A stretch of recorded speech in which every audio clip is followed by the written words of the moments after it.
Pardon?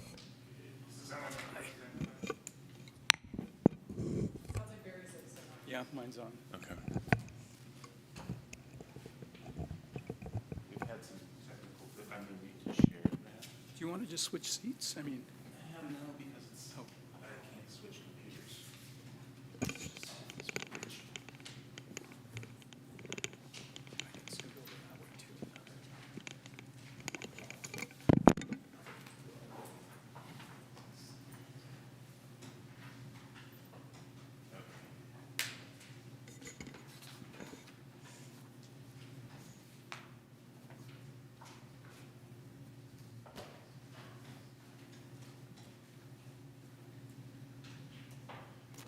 Chair McLeod, now I think Okay, we're we set. ready? Thank you. Good evening, everyone. I'll call the February 8th, 2023 Planning and Zoning Commission meeting to order.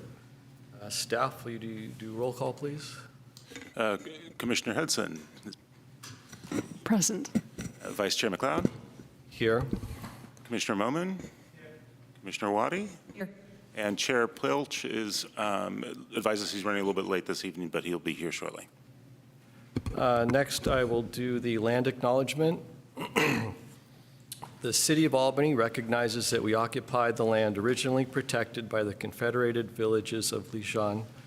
We acknowledge the genocide that took place on these lands and must make strides to repay the moral debt that is owed to this indigenous people, specifically the Ohlone tribe. We thank them for their contributions, which have transformed our community and will continue to bring forth growth and unity. The City of Albany commits to sustaining ongoing relationships with the tribe and together build a better future for all that now make this their home. And our next item, well, first I'd like to welcome our new member, new commissioner, Nori Hudson, first meeting. And then next, ex parte communications. Anyone have received any ex parte communications? No, I'm seeing none. We'll move on to the consent calendar, item 4, of which we have Planning and Zoning Commission meetings December 14th, 2022, Planning and Zoning Commission meeting minutes January 25th, 2023, and application PA 22-047, design review approval for a second-story addition at 1072 Stannage Avenue. Is there anyone that would like to, any commissioners that would like to pull any of these items from the consent calendar? No? I had one thing for the December meeting minutes. And then I suppose we should also ask if there are any community members who would like to pull any of these items from the consent calendar. Not seeing any in the audience. If anyone online would like to pull an item from the consent calendar, please use the raise your hand function.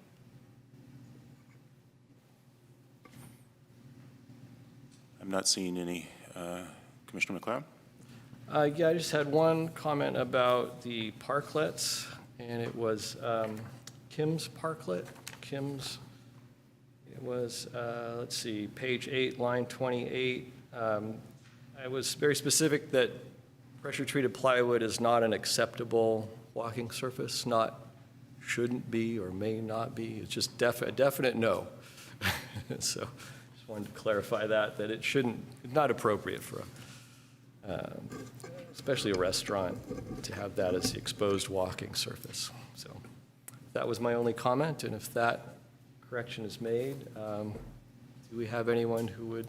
Sure. With that amendment, happy to make a motion to move the consent calendar items 4-1, 4-2, and 4-3 for the meeting minutes on December 14th, January 25th, and the design review for 1072 Stannage, and that is with my abstention on December 14th since I wasn't there. Okay. We have a second. Let's vote. Commissioner Wadi? Aye. Commissioner Momin? Yes, except item 7-4 on January 25th meeting. For that item, I had recused myself. Also recused. Okay. Was that noted? Or- We'll make sure that the minutes reflect that you were recused. You could still vote on the minutes, but we'll just make sure that it's clear. Commissioner Hudson? I would suggest abstaining, I guess, except for the, I guess, should we split this? The minutes, definitely she wasn't involved with, but the consent item for Stannage Avenue, she could. You're correct. Then it would be two different votes, one vote for the minutes and Yeah. one vote for the, Probably separate it then.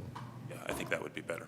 Yeah, okay, sorry. Could you revise your Sure. motion, please? I'll make a first motion to move the meeting minutes of December 14th, 22, and January 25th, 23, items 4-1 and 4-2, with my abstention on December 14th, and Commissioner Moment's recusal on the item specified on January 25th. I second. We have a second. Okay, let's take the vote first on the minutes. Commissioner Wadi? Aye. Commissioner Moman? Yes. I vote yes. Commissioner Hudson? Abstain. Abstains. Okay, second motion. Sure, happy to make a motion to move item 4-3, planning application 22-047, design review for a second-story addition at 1072 Stannage. Second. Commissioner Wadi? Aye. Commissioner Moman? Yes. Commissioner Hudson? Abstain also. Abstain also. Okay, fair enough. And I will vote yes, so that passes 3-0. And for item 4-3, PA 22047, your item is approved. If there are story pulls up, they should remain up for 14 days during the appeal period. And that's all for that. So our next item is announcements. Item 5, announcements, communications, discussion. Staff, do we have anything for that? Just that our new commissioner has joined, Nori Hudson has joined the commission, and perhaps she'd just like to introduce herself. But other than that, I don't have any announcements to make. Okay.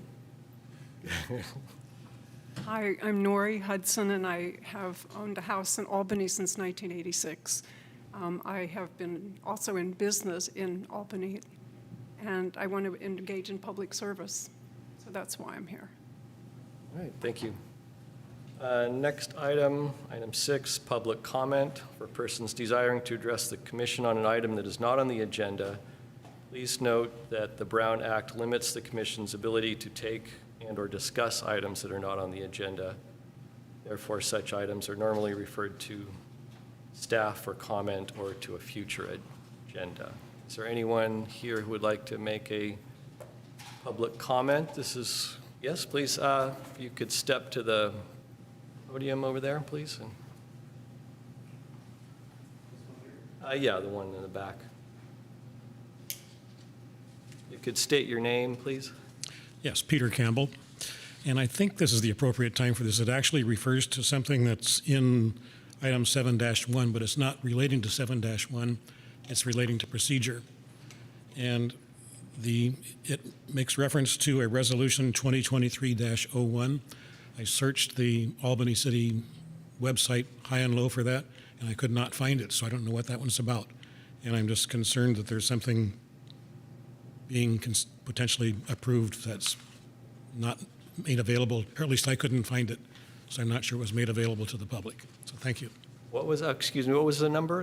It was a reference to zoning code? Resolution 2023-01. It's it's referenced in item 7-1, right in the second line.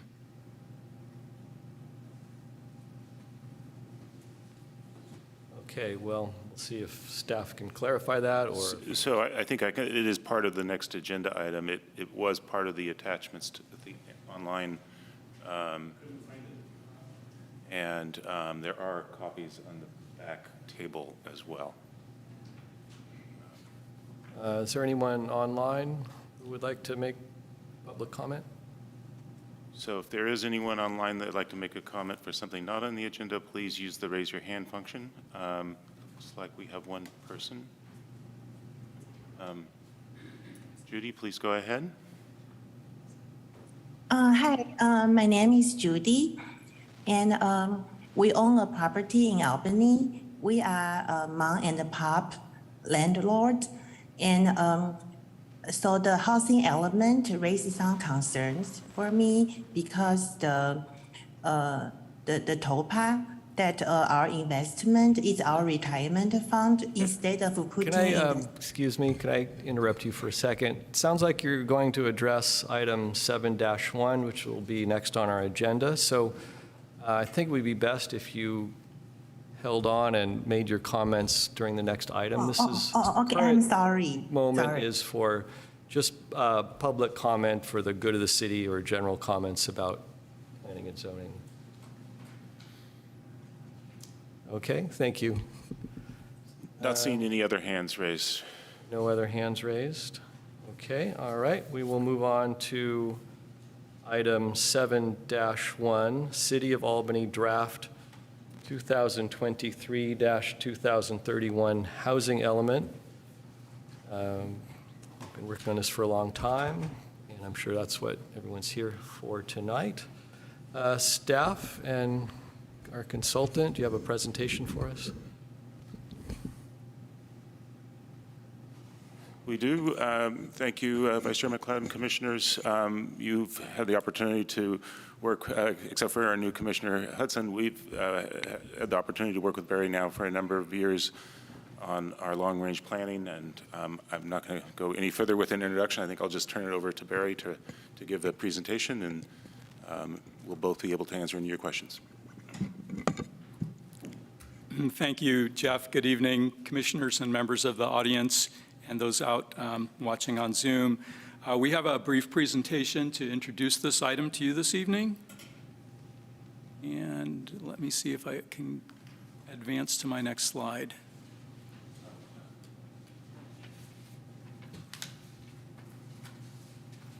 This one won't go.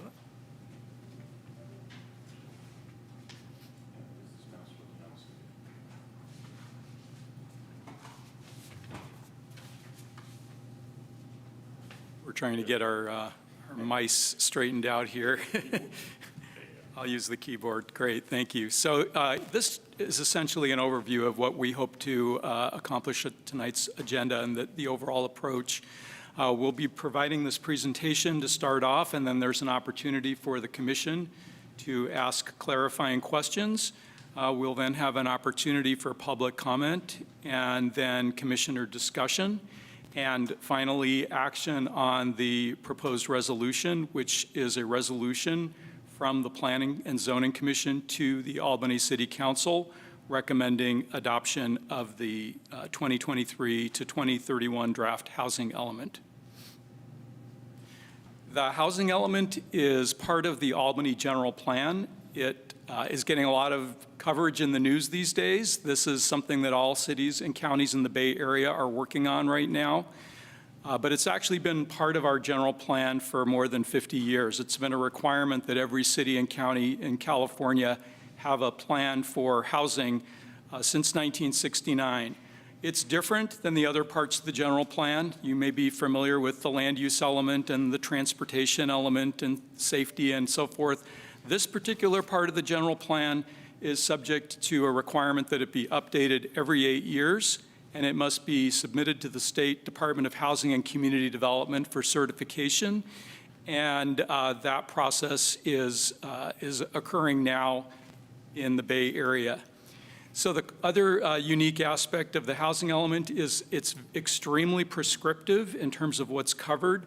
The contents are defined by the government code, and over the years, the state HCD, Housing and Community Development, has issued a number of guidelines for how the government code standards are to be met. And in this instance, you often end up with a document that's several hundred pages long, simply to meet the data analysis requirements of the state.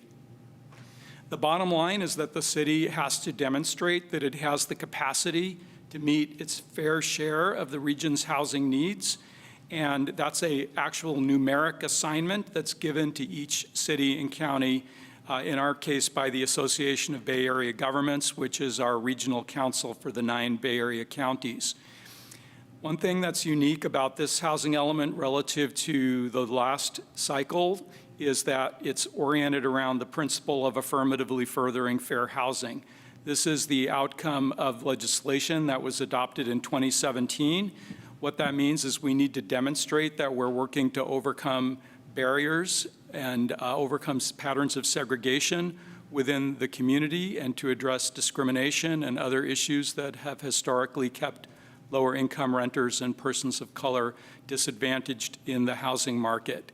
An important point that you see here on the slide is that our responsibility as a city is to create the capacity for housing to be built and the rules that enable housing to be built. The City of Albany is not a developer in this instance. We are not the ones who go out and build the housing. This is something we facilitate. The private sector and the nonprofit sector are the developers and the builders, and we work closely with them. This is a timeline of the housing element process. We've actually had 8 meetings with the Planning and Zoning Commission prior to this, going all the way back to, I believe, even before where this timeline begins. We may have had an orientation meeting in just about 2 years ago, in fact. But we've met with you to go through different chapters of the element. We've had a number of community forums. We've met with different groups within the community, made presentations, put information on the housing element webpage, all leading to the publication of a draft housing element in July of 2022. That draft was circulated for 30 days, and we had hearings with the Planning and Zoning Commission and with the City Council, and then submitted the draft to the state for their review. So this is a little bit of a unique process because you submit your draft to the state before you adopt it. Usually you adopt it, then you submit it. In our case, in every city's case, with the housing element, you submit a draft. The state gives you comments, tells you where they think you need to be stronger, what changes you need to make in order to be compliant, and then you revise your document and bring it back through to Commission and Council for adoption. And that's where we are now. You see on this timeline, the statutory deadline for adopting the housing element was actually last week, so we're a little bit behind here. Not unusual in this instance. We've only actually had 2 cities in the Bay Area only 2 cities were found in compliance at the time that deadline passed. So we are trying to get our housing element in compliance as soon as possible by adopting it and submitting it. So the way this process works is that there's a regional housing needs allocation. The state of California determines how much housing is needed in each region of the state in order to balance supply and demand. Then the councils of government allocate those assignments to individual cities and counties. So we have 101 cities and 8 or 9 counties in the Bay Area, and each one of those communities got a numeric assignment broken down into different income categories. Here's Albany's assignment for the last 3 cycles plus the current cycle, and what you immediately notice about this is our assignment is a lot bigger this time than it ever has been before. It was 1,114 units, so we essentially need to demonstrate we can accommodate that quantity of housing broken down into above moderate, moderate, low, and very low. Just as a benchmark, a lower income household is a household of 4 earning less than $109,400 a year. If it's a 2-person household, that's $87,700. A lot of our workforce falls into that income bracket. A lot of our seniors fall into that income bracket. It's a fairly high number because the Bay Area is an expensive place to live with a lot of high-income individuals and very expensive housing. So it's challenging meeting that lower income need. The housing element itself is a lengthy document. It's got 6 chapters, and I won't go into the details here. We've talked about each of these chapters with you at previous meetings. There also are 3 appendices.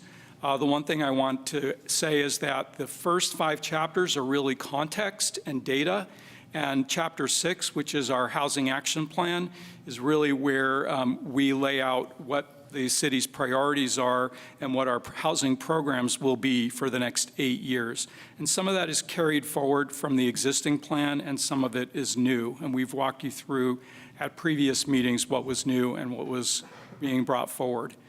These are the 6 goals that are in the housing element, and these have been, they're the same goals that appeared in the draft that you last reviewed last summer, but at that point, they had been updated from the 2015 housing element to be more aligned with the affirmatively furthering fair housing goals and oriented around principles of equity and meeting the needs of the entire community.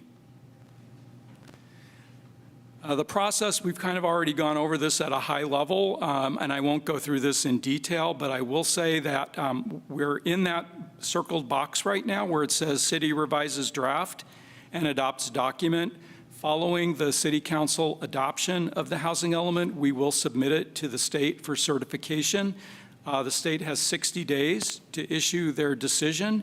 If they don't certify the element, we will be making amendments to it and bringing it back to the Commission and Council for further consideration. The exception is if there are just minor revisions, some of those, like they want some additional data points, those can be done administratively. But typically, their letter will say, you know, that we want to see more policies or more programs that deal with these topics if they feel that we haven't met the requirements at that point. So we did do a brief presentation at your December 14th meeting on the letter that we received. I mentioned we submitted the document to the state in September.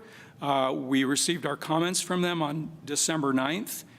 They had 6 pages of comments, and we broke their 6 pages of comments into 25 individual discrete comments that we could respond to. The major themes of their comments were the housing sites that we've identified. So we've identified a number of specific properties in Albany with the capacity to accommodate that 1,114 unit assignment. There we're asking for more data that those were realistic locations for development. Because most of those were already developed sites, some have active businesses, some are quite small and may be difficult to develop under current market conditions. So we needed to provide more data in our sites analysis. They also asked for more information on some of the constraints to building housing in Albany and processes required of developers. Their main comment, and the one that I think required the most attention and action, was that they felt that the programs were too conditional and not actionable enough. They wanted to see the city make some firm commitments. They didn't like the use of the term ongoing when they asked, when are you going to do this? They wanted a date. They wanted a metric, something that could measure progress. And they wanted us to show how our programs furthered fair housing.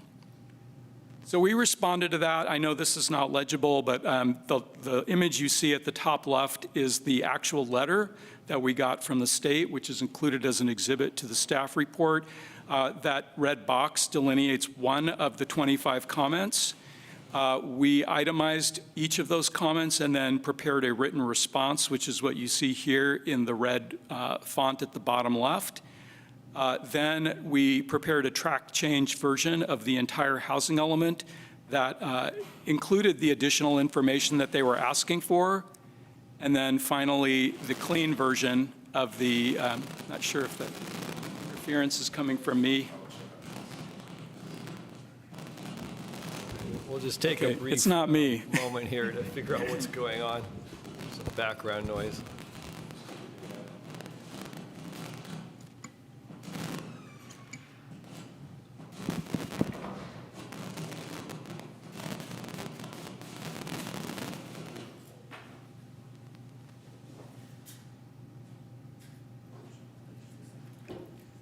Are we good? Okay. Thank you. Okay, I'm going to move on to the changes. So a lot of changes were made to chapters 4 and 5. Chapter 4 is the sites inventory. Chapter 5 is the constraints analysis. So we did provide that additional data in tracked changes on the non-vacant sites, on small sites, sites zoned for mixed use. So we have, for example, sites on San Pablo Avenue where 100% commercial uses are permitted, but we're saying in our housing element that those will be developed either with housing or with mixed uses where housing is above commercial. And the state wanted more information on our track record with actually developing housing on those sites. So we provided that. There was more information provided on infrastructure, on sites, potential sites for emergency shelter, processing times, and on specifically on our permitting requirements for residential care facilities with 7 or more occupants. In terms of strengthening the programs, we did replace many of the sort of conditional verbs with more actionable verbs. So you can see some real examples from the element right here where terms like consider and explore were replaced by develop and adopt and so forth. There are actual metrics that have been included in the element now, and we worked to see what was realistic. We looked at other cities and saw, given their size, what were they aiming for? How could we maybe do something similar given our resources? And came up with a number of metrics for Albany's element. There were 4 additional programs that were added. Each of these was at the request of the state. And I shouldn't say at the request, should say because they found that our current element didn't have the language that they were looking for, they asked that we add these programs, which we have done. And I wanted to just say a word about tenant protection measures because this was a big issue when the housing element was considered by council in draft form. We know that it continues to be a big issue now. The housing element did find that a large percentage of Albany's lower income renters were cost burdened and vulnerable to displacement, which means that we are, under the government code, required to prepare measures that are anti-displacement measures that help tenants have stable housing. There were programs in the draft housing element, 5D, which directs the city to evaluate potential tenant protection measures, 5C, D, and E. Some of these were edited during the city council meeting. We made a few edits to these programs, primarily to establish more committal language that the city will do more than just study these things. The city will study and take action. What that action is contingent on a process that will happen after the housing element is adopted. This document is not intended to present the solution. It is just a framework for discussion and recognizes that there are diverse opinions on this that need to be listened to and addressed as the city implements the element after it's adopted. So the current draft is a starting point, and the city is committing in this document to a process that will occur after the element's adoption this year. The EIR addendum is required for this because this is considered a project under CEQA and the California Environmental Quality Act. It does not change the zoning. It basically is a policy document that lays out future actions, but we're not amending the other elements of the general plan or our city's land use map. The EIR does establish mitigation measures for impacts of projects. That EIR is adopted just about 6 years ago and continues to be adequate in guiding the impacts, mitigation of the impacts of projects. As individual projects are proposed, there may be specific environmental studies and mitigation measures that are developed for individual projects. But at this level, the programmatic level, the addendum is appropriate. There may be some additional review required also for some of the activities on Albany Hill that are referenced in the document. Those would be done at such time that the city implements those actions. I think Jeff was going to add something on the EIR, and then we have about 2 slides to wrap up. Yes, thank you, Barry. Commissioners, I just wanted to give you kind of an update on the preparation of the addendum to the environmental impact report. After posting the document and providing it to commission to the public, there was some more internal review within the city. And if we could incorporate in the version that goes to the city council a few edits that I'd like to summarize for you, that would be the recommendation of our city attorney's office. The first is in the introduction to the addendum to do some editing to more closely match the vocabulary of state CEQA guidelines. And rather than trying to summarize them and made an attempt to make it a little bit more readable, the city attorney felt like it would be prudent to be more precise about that. The second thing is to make it clear that in the draft that you've seen and the public has seen, it often refers to changes in zoning. And by that, what we mean are changes to the zoning development standards, not changes to the zoning map designation. So we're not changing something from commercial to residential or residential to something else. It's just what are the heights or setbacks or different zoning parameters within that same zoning designation. So again, it felt like it would be prudent to be more precise in the language of the addendum that the council reviews and ultimately takes action on. And the final thing is just to provide a little bit more detail in the different sections of the addendum where we're addressing each particular topic area to provide some more descriptions of what was in the environmental impact report. As it's written right now, it simply refers the reader to a particular section, a page number for your review. And rather than to do that, to add a little bit more narrative so that the reader doesn't have to jump back and forth so much. So when we come back to your taking action, we can clarify those potential changes. Thank you. Thank you, Jeff. The resolution that you'll be considering this evening includes a number of parts just to highlight what's in there. It first finds that the adoption is compliant with the California Environmental Quality Act. It also finds that the adoption is in the public interest and consistent with the guiding principles of the general plan. It finds that the non-vacant sites are not an impediment to meeting the city's regional housing needs allocation. That is a state law that finding be included. And it finds that the document is substantially compliant with state law based on our responses to the state's comments and on a checklist which goes through each item in the government code and identifies the page where the requirement has been addressed. We will be submitting those items to the state along with the track change copy of the housing element and then the clean copy that accepts all the changes. The clean copy is effectively what's being adopted by the City Council as the new housing element for Albany. So the council hearing is scheduled for February 21st. That hearing is on a Tuesday because Monday is a holiday that week. If the council adopts the element as is, it will be submitted to HCD the following day. If they make changes, we have a statutory requirement to post those changes for a week before we submit the document.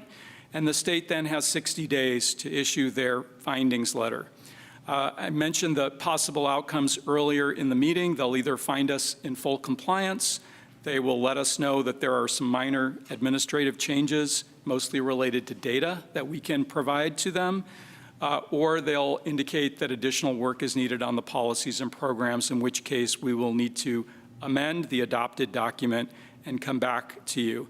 Many of you have been reading about these housing elements in other cities in the paper.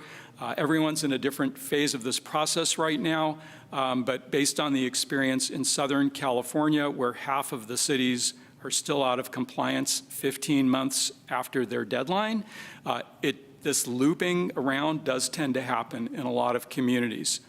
We are prepared to work with the state and make this go as quickly as we possibly can. And that concludes the presentation. Thank you. All right, thank you very much. Excellent presentation, and thank you so much for all the hard work over the last 2 years. It really shows, and it's been really a pleasure working with you. And now, do commissioners have any questions for staff or Mr. Miller? None from me right now. I'd love to maybe turn it over to public comment and then maybe have some questions and dialogue at the end for me, but none right now. I do have a few questions. Yeah, first of all, thank you for the great presentation, all the work you have done so far. And thank you for clarifying that this is just a framework and the programs and the proposed zoning changes, standard changes and all that are not finalized. There would be due process later to do all that? Because, a lot of people are concerned about some, hot issues. And so thank you for clarifying that in the beginning. I have a couple of questions. First of all is, how are we treating the new state laws in the context of the housing element update? I did not see any reference to these new state laws, and even though a lot of our programs and policies are going to be affected by them in a major way. So is that a kind of a statewide policy, or it is our city's decision? Yeah, I guess I would need clarification on which state laws you're referring to. Like 2011, where there is no parking required, and then there is one which allows housing on all commercially zoned properties. Right. And so a lot of them would affect some of our opportunity sites, and also maybe we may not have to do some of the zoning changes that we have proposed in the current draft. So I would say all of those changes work toward supporting additional housing. And so what we're doing is establishing a baseline. And so where we would be concerned is if there was something that was pending that was going to roll back our ability to meet our RENA and achieve our housing goals. But if it's making it easier, other than acknowledging that these things are in the pipeline, I think we're okay on that front. Yeah, for sure they are making our job easy. So I'm just wondering, would that help in your response if you highlight some of the new laws in context of some of the responses? We've tried to do that wherever we could. I think particularly, for example, with respect to the density bonus laws, which actually changed now. It's been a couple of years, but those really work to allow more housing than what we're estimating on a lot of these sites. Our numbers for how many units each of these sites can accommodate are pretty conservative. So with those additional laws, we should be able to achieve them with a smaller number of projects. We don't need every one of those 30 or 40 sites to be developed to meet our RENA. Okay, thank you. And then, I have two questions specific to, certain programs. One is about program 2F. It is about by right development on carryover sites. The program says that carryover sites will be permitted by right if they provide at least 20% affordable units. Would these affordable units be in addition to the required inclusionary units? No, they would not. The inclusionary units would count toward the 20%. Okay, so basically it's the same. Like all projects anyway would require, at least 15% of yes. inclusionary housing units, and we are proposing to increase that. And so if we do that, and then, we would not be greatly benefited from this particular program if we require 20% of the unit to be affordable. Right, and that does not affect most of the sites on San Pablo Avenue because the specific plan already provides for by right approval for projects that meet the objective development standards. So you're already there on most of the sites. Mm-hmm. We did need to include that because there are some R3 sites that are being carried forward, and there are a couple of sites on Solano, I think 2 sites on Solano that are being carried forward. Okay. And then one minor question about program 1J, in which we are offering some incentives for ADU, affordable ADUs. In that, we are mentioning that there will be reduced fee if the ADU is affordable. And we also have some incentive in terms of variation to development standard. But the timeline doesn't mention when it would be approved. So I'm just wondering, it specifically mentions that the reduced fee would be implemented by end of 2024 or something, but it doesn't mention anything about when the development standard variation would be applicable or discussed and approved. I think that the intent was to do those at the same time. Both the development standards and the reduced fees would happen together. It's part of a package. Okay, yeah. So maybe you can just take a look and correct that if that is necessary. Yeah, so that's all. Thank you. Do you have questions for staff, or? Well, I haven't made it through the entire housing element, but I did have a question because there was an article in the January 27th Chronicle that suggested that we have a large number of people who have left the Bay Area. And although ABAG said that in 2020 that we needed 1,114 more units, housing units here, there's been estimated 210,000 people who've left the Bay Area, and in Alameda County, 27,300. Do you think that any adjustment to that requirement for 1,114 would ever be made at this point, or are we going to have to go forward with that? Oh, so many cities have tried. Yeah, so that argument has been made by, I would say, more than half of the cities in the Bay Area to ABAG. The numbers were done before COVID. The numbers were done before the tech layoffs started. At this point, there's no changes to the numbers that are being considered. There was a brief appeal period in I think it was late 2020, early 2021. All the appeals were denied except one, and that was an appeal of moving units from one jurisdiction to another. It wasn't a overall reduction. It literally would take an act of the legislature to change the numbers at this point. Yeah. I mean, I will say that we're creating capacity. We're not necessarily expecting every one of these sites is going to be developed. The issue, I think, is that there was so much pent-up demand and so little housing built in the last cycle and the cycle before that, that even just catching up with where we needed to be would require an enormous number of units. And that's part of why these numbers are so high. And the second question was, it seems that there's an increase in the vertical height that's allowed in Albany as a result of this requirement, because there's no way to build out, to have to build up. Most of that increase occurred with the San Pablo specific plan, the San Pablo Avenue specific plan last year. There was an increase in allowable heights for properties along the avenue. What we're saying in the housing element is that there's an additional story for projects on Solano Avenue if they meet the city's inclusionary housing requirement automatically. They get that additional floor. Okay. So, yeah. Thank you for your presentation. Sure.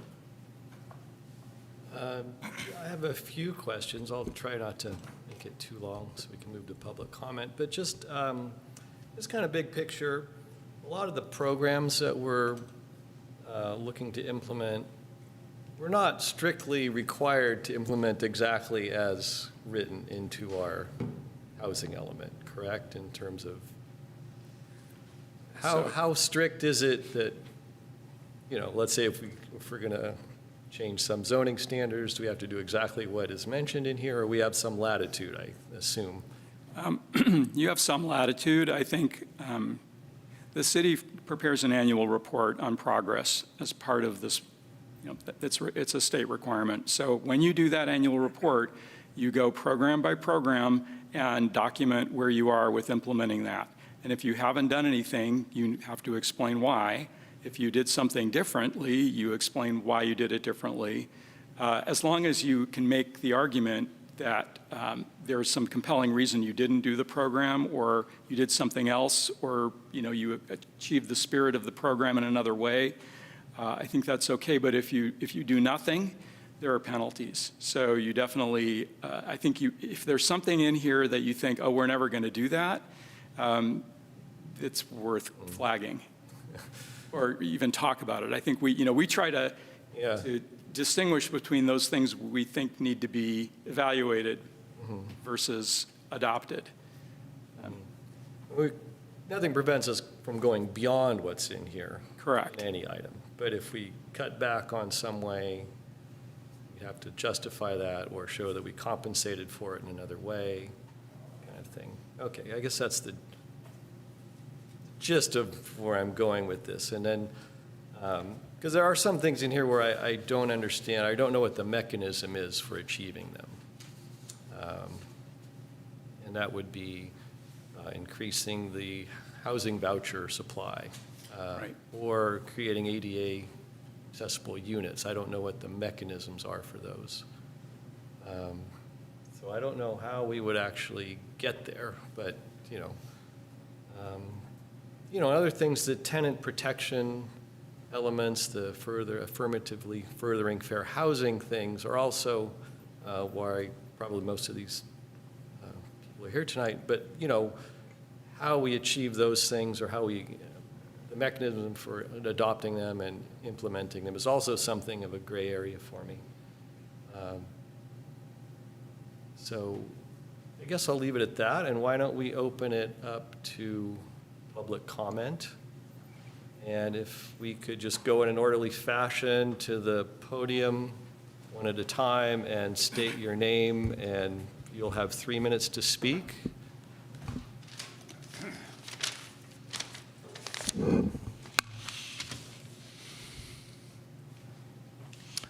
Good evening. Today's staff report states, an important factor in determining if a housing element is compliant is the city's demonstration that it can meet its fair share of the region's housing needs over the 8-year period. But the city is not responsible for building the housing itself, but it must demonstrate that its policies and regulations support construction of a diverse range of housing types by private and nonprofit developers. The Tenant Opportunity to Purchase Act is designed to lower the value of rental property by creating barriers and disincentives to a full range of prospective buyers. The complicated process, with a 6 to 9 month delay, use of only government-approved appraisers, automatic right of first refusal to all tenants, whether qualified or not, and here's the crucial one, the ability to transfer that right to a nonprofit clearly illustrates the true intention of TOPA. TOPA's true goal is to create a process that will allow nonprofits to buy a property below market value and deny rental property owners the ability to sell their property for full market value. Sellers will also be denied the ability to sell in a timely way as warranted by their personal needs and goals. TOPA will have a negative effect on the staff report's stated objective of a construction of diverse housing and housing types by private and nonprofit developers. Keeping TOPA in the housing element will clearly inhibit the construction of new housing. Removing TOPA from the housing element will promote new housing. It's an easy choice to make if you want Albany to meet our fair share of new housing. And I tell you this as an Albany resident for 30 plus years and an Albany realtor for 30 plus years who has spent hours and hours talking with and meeting with and negotiating with and representing both buyers and sellers in this market. And these are the kinds of things, along with rent control and just cause eviction, that will keep buyers away, suppress the market, and lower property values, and deny property owners the right to be able to get their fair return on their investment. Thank you. Thank you for your comments. Next speaker, please. Hello, my name's Chris Moore. I'm on the board of the East Bay Rental Housing Association. We have 1,500 members, primarily mom and pop housing providers in Alameda and Contra Costa counties.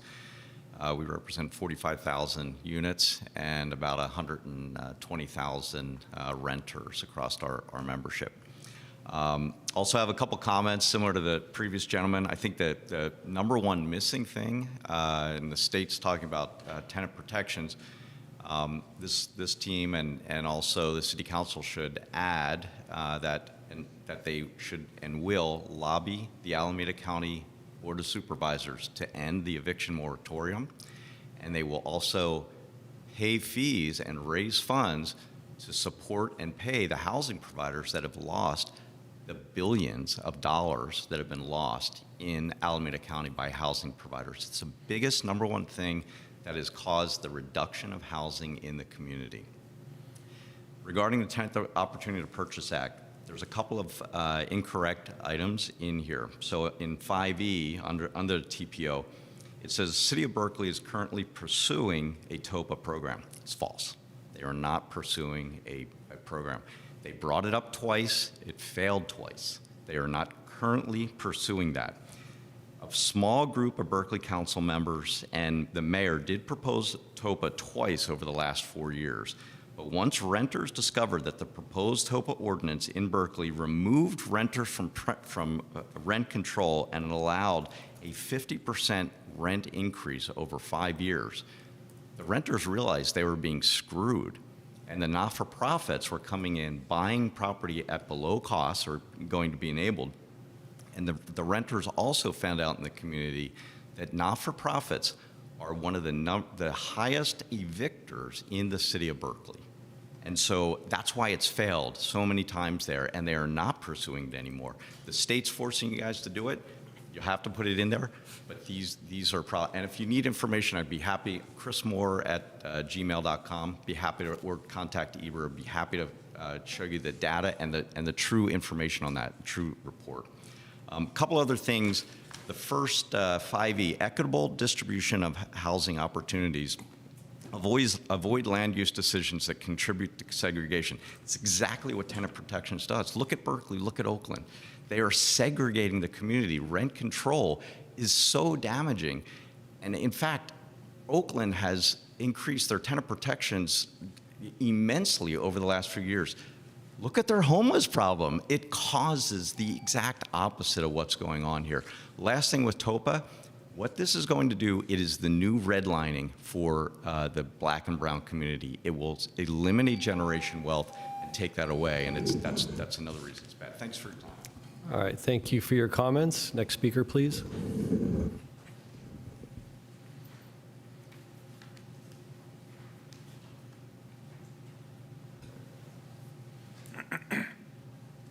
Thank you. My name again is Peter Campbell, and I congratulate staff and everybody else who has worked on this document. It's a Herculean task, although I envy you because your document is only 485 pages, something like that. Berkeley's, I believe, is well over 1,000 pages, and quite a difference. So anyway, I'd like to call your attention to, first of all, I wanted to say that I'm in favor of increased housing. I look forward, well, I won't be here, but I would just wonder what Albany's going to look like and what the Bay Area is going to look like 40, 50, 60 years from now. It's going to be dramatically different. There'll be much more housing. This assumes, of course, that California's population continues to grow rather than decline, as you indicated it might have in the Bay Area. But anyway, it's going to be radically different, and I support housing. But I'd like to call your attention to Program 5D and to some specific bullet points in that particular section. Program sounds good, but in my opinion, it has some problems. First of all, the intent of Program 5D is to ensure that all Albany residents, regardless of their income or tenure, have a secure and stable place to live. I hope I hope that there will be some way of identifying how to do that, because just saying that doesn't solve the problem. You can't say that Albany is required to provide housing to anyone who wants it. That's not realistic. They have to be able to, somehow, they have to be able to afford it, whether they can do it on their own or with a subsidy of some sort. Additionally, a bullet point, additional rent stabilization measures, including a limit on annual rent increases. This smacks of rent control. There are already state laws covering this, and they are more than adequate. Next point is a just cause for eviction ordinance. This is unnecessary. Property owners do not evict without a good reason. So why would you have to legislate just cause for eviction, since they're not going to do that anyway if they don't have a just cause? non-discrimination, and anti-harassment ordinance so that landlords cannot harass tenants who are exercising their legal rights. This is unnecessary. Federal and state laws adequately cover these particular items. Relocation assistance for tenants who are evicted without cause. How about protections for rental providers who must vacate a unit for required mandated repairs? There's no mention of that as far as I can tell. Access to legal counsel, both parties, both the tenants, residents, and the rental providers need this, so it should be provided on an equal basis or made available on an equal basis. And finally, provisions to avoid discrimination against tenants who have a prior eviction in their history. This is a non-starter, really. Would you, each of you, be willing to carry a loan for someone if you could not evaluate whether they are likely to pay to repay you? Think about that for a minute. Would you lend somebody any amount of money if you couldn't guarantee that you would be repaired or be reasonably assured that you'll be repaid? So this is no different. As a rental provider, rental providers are essentially lending their property to their residents, and they have to be able to determine whether or not they can be repaid. Finally, the letter from the state says these things could be included in the element. It doesn't say they must be. So I'd like you to keep that in mind when you evaluate these particular points. Unless I read that letter wrong, it specifically said these items could be, many of these items could be included. Didn't say they must be. Thank you very much. All right. Thank you for your comments. Next speaker, please.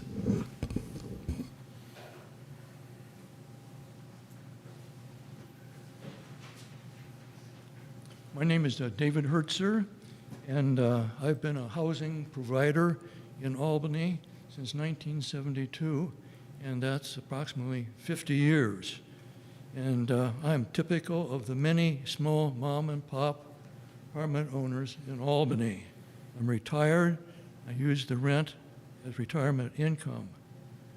I want to talk tonight about Program 5E, which is the TOPA, and you've heard the two speakers talk about that, and I don't want to repeat the same arguments that they made, but TOPA is going to be a disaster for Albany. I want you people to really think seriously about removing TOPA from the element before you send it to council.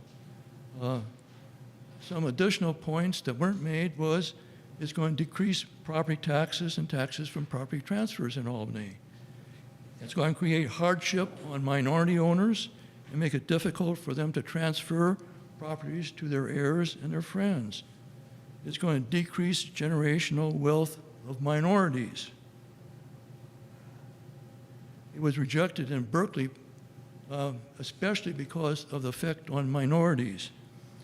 And what no one has said yet, but TOPA has been in effect in Washington, D.C. for about 40 years, and it's been a disaster there.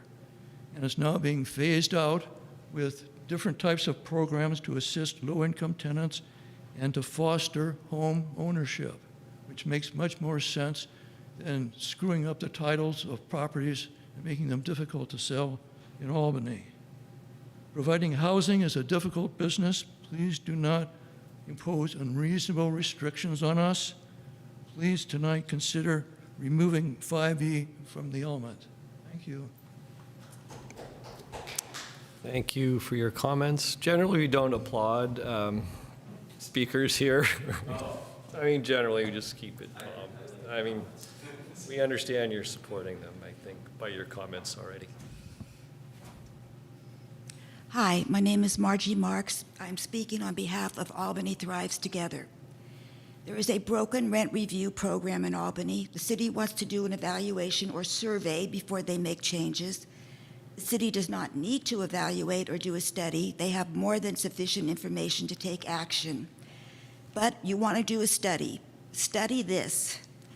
For years, we have said the tenants don't know about the program and it's fallen on deaf ears. I have passed out to you a copy of the letter the president of Albany Landlords sent to the council on August 26th. I have highlighted on page 2, quote, "It is up to the city to affirmatively inform tenants and rental providers of the existence of the program and to educate them on the simplicity and friendliness of the rent review program, end of quote. In fact, the ordinance states that the landlord is responsible to inform the tenant when they give the rent increase. City, do you believe us now when we say people don't know about it? The city wants to do a study. Study the number of cases that have gone to rent review. 17 cases over 5 years. There are 4,000 renter households in Albany.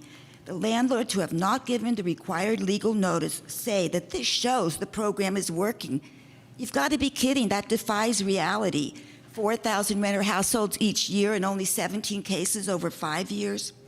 You want to do a study? Study the statistics on renters in Albany. I've given you the sheet right from the housing element. The city of Albany has lost black population since the last census. There is no mystery as to why. 70% of black households are cost burdened. 70% is an astounding number to me, and I, for one, appreciate the sacrifices they have to make just to live here. 45% of Asian households are cost burdened. 50% of Hispanic households are cost burdened. Looking at the numbers from the housing element, 25% or 2,000 Albany families are at risk of displacement, and most of them are families of color. The state of California has stated that in this cycle of the housing element, they wanted non-displacement and renter protections. In a letter dated April 23, 2020, from the state to planning directors, they said that the programs must include, quote, meaningful actions, timeline of concrete actions, and no actions inconsistent with affirmatively furthering fair housing. How many people in Albany have been displaced over the last 5 years because the landlords did not give them what little rights they were entitled to? How many renters in Albany are now paying more than they should in rent because the landlords did not give them what little rights they were entitled to? The city does not seem to care. I've also passed out to you a thing about just cause, which I know you've already heard about here. If the city did just cause, it would cost the landlords nothing, zero. There's already a just cause in the state law, but to access that just cause law, tenants have to go to the state court after the eviction takes place. So, it's not really, but they could have a just cause ordinance in Albany. It would be exactly the same wording that the state uses, so it would be no difference to the landlords. They use it as an excuse, the state law, why they don't need just cause, because it's already there. Well, then a local ordinance would really help. Your time I is know up. I've used my time, but I know. you let the I'll give you a landlords few have an more- extra minute. A little bit more. Go ahead. Okay, I will be respectful and leave, but I think it's just one more case where you didn't stop him. No, He go went a ahead. whole minute. Take another few seconds if you like. Thank you. Next speaker, please.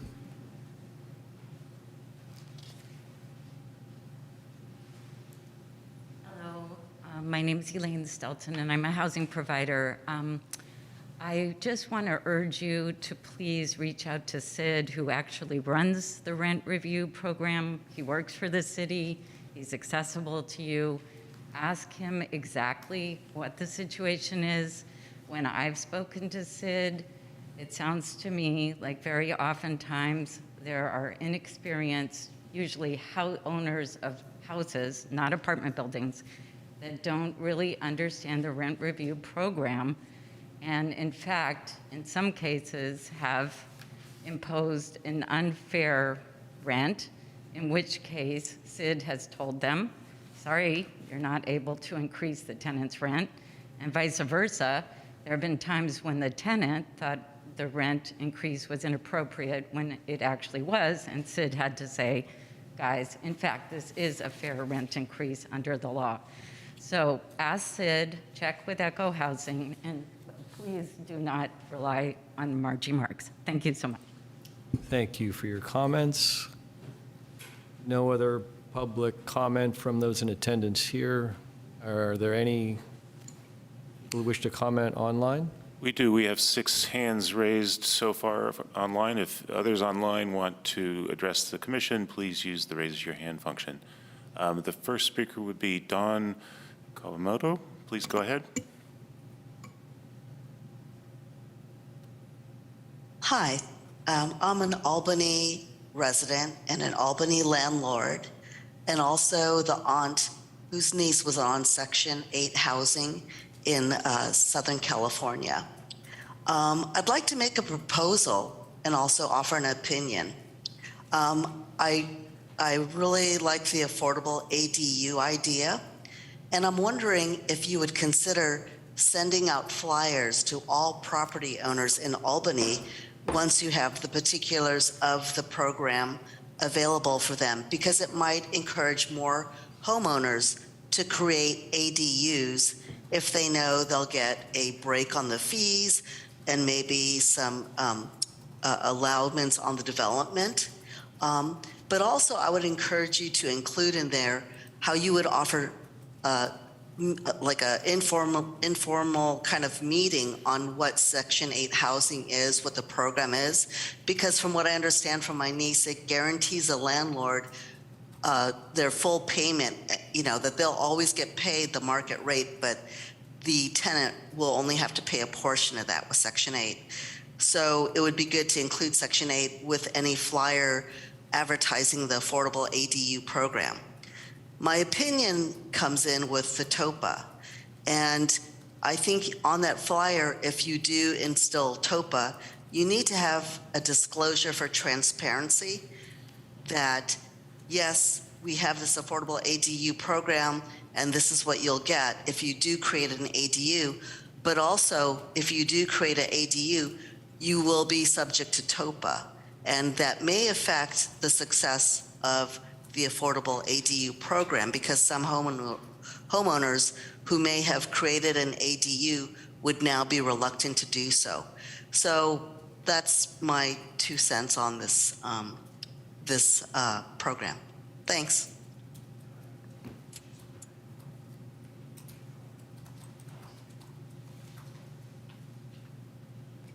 Okay, next up would be Tuan. Tuan, please go ahead. Yes, thank you. I'd like to just comment on the TOPA. I guess it's called the Tenant Opportunity to Purchase Act.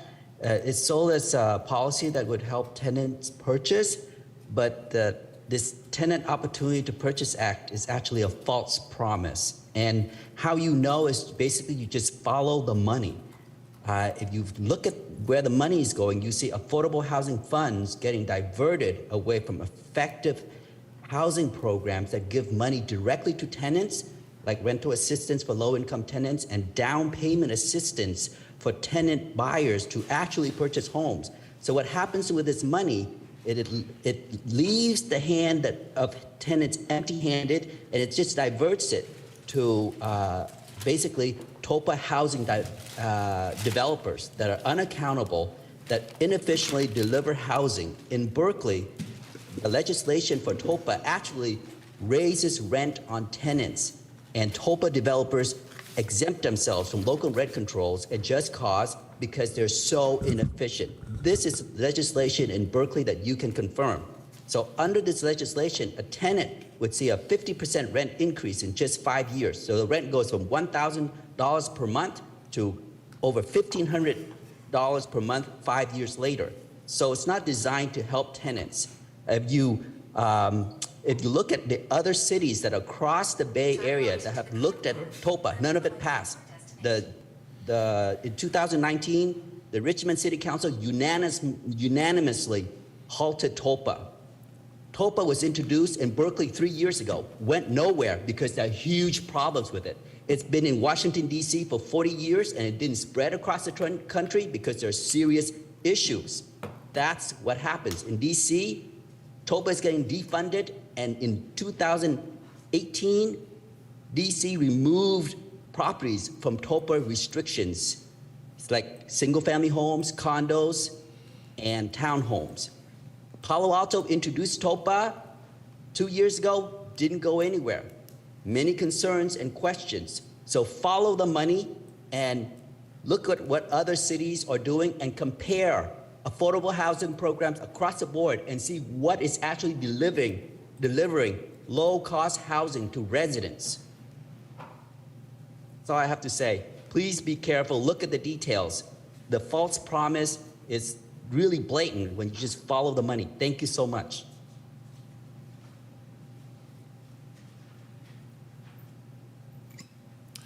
Thank you. Next up, Brian Martin, please go ahead. Yes, thank you. I'm a resident on Adams Street, and I wanted to point out a couple things in the staff report and how that ties into what I wanted to say. It says, since the city's prior housing element was adopted and certified in 2015, many new state housing laws have been passed. This has resulted in one of the most impactful laws is AB 686, which requires every jurisdiction in California to affirmatively further fair housing. The city is responsible for identifying the specific sites in the community where this housing can be built and for zoning these sites in a way that enables their development. The city is not responsible for building housing itself, et cetera, et cetera. My issue with the current state of the housing element is one I brought up before, is that it relies on one neighborhood, my neighborhood, along San Pablo Avenue, for the lion's share without even attempting to spread it around in other parts of the town. In particular, R1 is not addressed at all. This body routinely has to vote on whether someone can even raise their property at one floor from 1 to 2 stories. It hasn't expanded the ability for multiple units in R1, so that would then, with smaller units, that would then provide cheaper housing, which would help meet the city's goals. And then, of course, 1600 Solano Avenue is clearly a wake-up call for this commission and the housing element process, showing that it's a place that a site on Solano Avenue that wasn't identified in the housing element as a prospect for development, but yet came before the city as a multi-story, multi-unit development using state density bonus law. And the city has not done enough to expand the possibilities on Solano in identifying sites, but also in allowing higher structures and more density like has been done on San Pablo Avenue. I'm not saying Solano should have exactly the same zoning as San Pablo, but that there's the affirmative furthering fair housing component, which has tripped up a lot of cities, that requires that the city doesn't dump all their housing in the poorest, least white neighborhood, which is where San Pablo Avenue is. Thank you.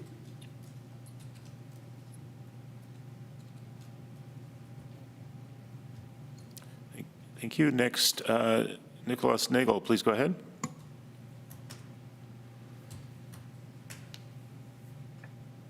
Hi, all. My name is Nicholas Nagel. I'm speaking on behalf of the Housing Action Coalition. First, want to quickly congratulate staff and I imagine all of you on all your incredibly hard work. Recognizing this process is not easy for anyone. Congratulations on getting substantial compliance. I would say also as a Oakland resident who thought we were headed in the right direction, and it really felt like we have some more work to do. According to HCD, definitely keep your eyes out for more opportunities to create more housing. I've given a brief overview of what you all have. I think you're certainly headed in the right direction. I appreciate all the work being done. I know I was involved early in the San Pablo corridor plan, that is a place where a lot of housing makes a lot of sense, and I appreciate that. That all being said, I think I support all the work that's been done to this point.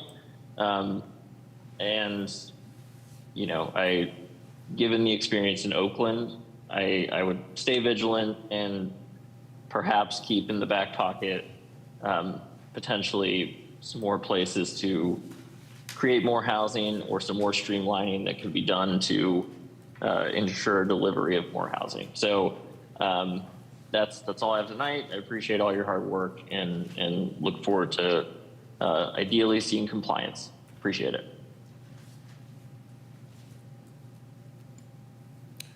Thank you. Next speaker is Judy Lai. Please go ahead. Hi, my name is Judy. Yeah, so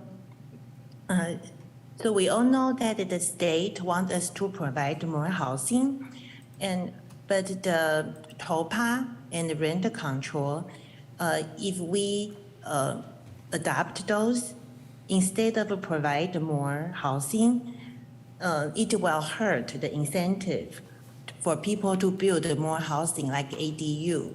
So yeah, so I can give you an example. So last week, I have many Asian friends in Albany. So last week I went to a party and the people were, they had a lot of topics. People had a lot of fun talking. And one person said that she wanted to build ADU, and the other people all are interested in, they wanted to, people move to Albany. We are not rich people. All my friends moved to Albany because of the school, and they want to build ADU for, they have a huge mortgage. They want to build ADU to provide more housing and also help them for the mortgage payment. So I told them that there might be TOPA in our housing element and the rent control. And after they heard that, they all say, no, they are not, they don't have any incentive to build ADU anymore. So this, if we adopt this, it's going to really hurt, create more housing, okay? Because people work so hard to pay their mortgage, and the property tax increase, and our PG&E bill last month is doubled from last year, okay? So if we build more housing, then the landlord will have to provide all the utility, and it's always increasing, okay? And the repair and everything adds up. And if you put more constraint, and who is going to have the incentive to build more housing for other people? So please do consider that. So the party I went already tell you what's going to happen if you put the TOPA or rent control into our city. Thank you. Thank you. I'm not seeing any other speakers online that wish to speak. If you do, please use the raise your hand function.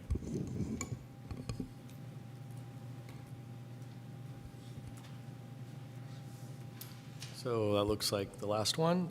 So we will close public comment and bring it to the commission for discussion. Commissioner Filch is here. If you'd like to run the rest of the meeting, that's your prerogative. Oh, yeah, I'm happy to have you continue. I'm happy to have you continue if you'd like, since you started the item. Fair enough. I'll continue for the rest of But I would like to say I apologize for being late. I was able to join earlier and listen.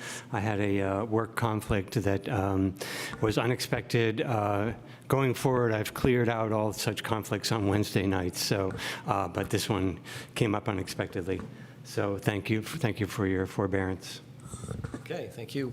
Would any commissioner like to start with comments or perhaps further questions for staff? Or I just had one question. Just given the number of comments on the issue around TOPA, I was just wondering if you could maybe illuminate the language that's outlined in the housing element that it deals with those types of issues, and what our action items that were proposed in the housing element are.